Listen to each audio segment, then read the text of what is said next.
আসসালামু আলাইকুম viewers, welcome back to my channel. কাস্টমারের পছন্দ অনুযায়ী এই কেকটা আমি সাজিয়েছিলাম 5 পাউন্ড চকলেট কেক, আর এটা আপনাদের সাথে এখন আমি শেয়ার করব। এক্ষেত্রে 5 পাউন্ড চকলেট কেক আমি বেক করে নিয়েছি এবং ক্রিম লাগিয়ে ফ্রিজে আধা ঘন্টার জন্য ক্রিম কোটিং করে নিয়েছি। আর কিভাবে সহজেই চকলেট কেক তৈরি করবেন সেই বেসিকটা আমার চ্যানেলে অলরেডি দেওয়া হয়ে গেছে, এবং যদি কেউ দেখতে চান তাহলে আমার ডেসক্রিপশন বক্সে এই লিঙ্ক দেওয়া আছে, দেখে নিতে পারেন।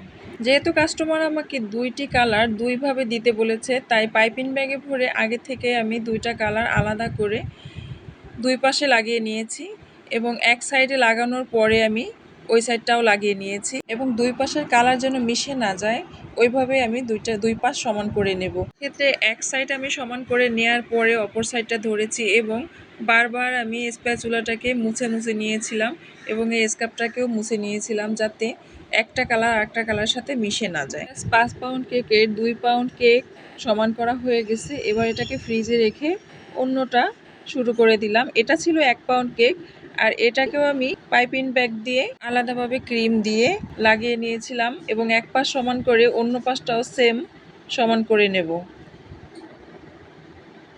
এবং এক্ষেত্রেও আমি কিন্তু বারবার স্প্যাচুলা এবং স্ক্রাবটাকে বারবার মুছে নিচ্ছিলাম যাতে একটা কালার আরেকটা কালার সাথে মিশে না যায়। এবং সম্পূর্ণ মেশানোর পরে কিন্তু যখন আমি সমান করেছিলাম উপর থেকে, তখন কিন্তু আর ক্রিমটা নড়েনি, ক্রিমটা তখন সেট হয়ে গেছিলো। আর এভাবে স্কোয়ার সাইজের 2 পাউন্ড কেকও এইভাবে সমান করে ফ্রিজে রেখে দিয়েছিলাম।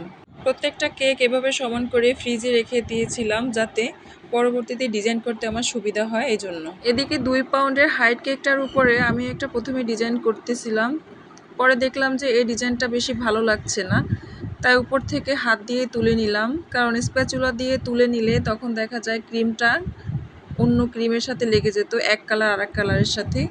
তাই হাত দিয়ে তুলে আমি আবার এই ডিজাইনটা করে নিয়েছিলাম।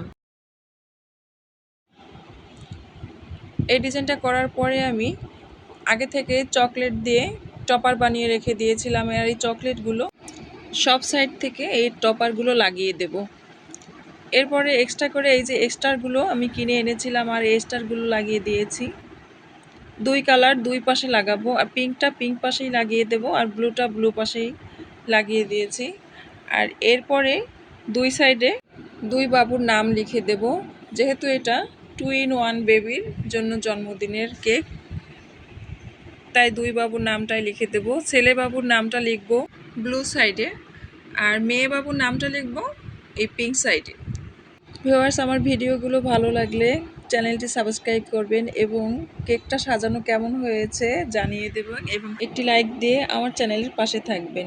এবার 3 পাউন্ড কেক যেভাবে সাজিয়েছিলাম, একটা কেকের উপর আরেকটা বসিয়ে দিয়ে দেখুন সাইডটা কেমন ফাঁকা ফাঁকা হয়ে আছে এবং কেমন ভাঙা ভাঙা লাগছে, তাই এর উপরে সুন্দর করে সাদা ক্রিম দিয়ে ডিজাইন করে নিয়েছি, এবং সব সাইড দিয়ে এভাবে ডিজাইন করে দিয়েছি। ডিজাইন করার পরে দেখুন সাইডটা কত সুন্দর লাগছে। এবার এখানেও 2 জনের নাম লিখে দিয়েছি, পিঙ্ক সাইডে এবং ব্লু সাইডে 2 জনের নাম লিখে দিয়েছি, এবং সুগার বল দিয়ে সব সাইডে আমি সাজিয়ে দিয়েছি। হোয়াইট সুগার বল এবং গোল্ডেন সুগার বল আছে। কেমন হয়েছে এই সিম্পল ডিজাইনের ভিতরে সাজানো সবাই জানিয়ে দেবেন, এবং এতক্ষণ সাথে থাকার জন্য অনেক অনেক ধন্যবাদ। আল্লাহ হাফিজ।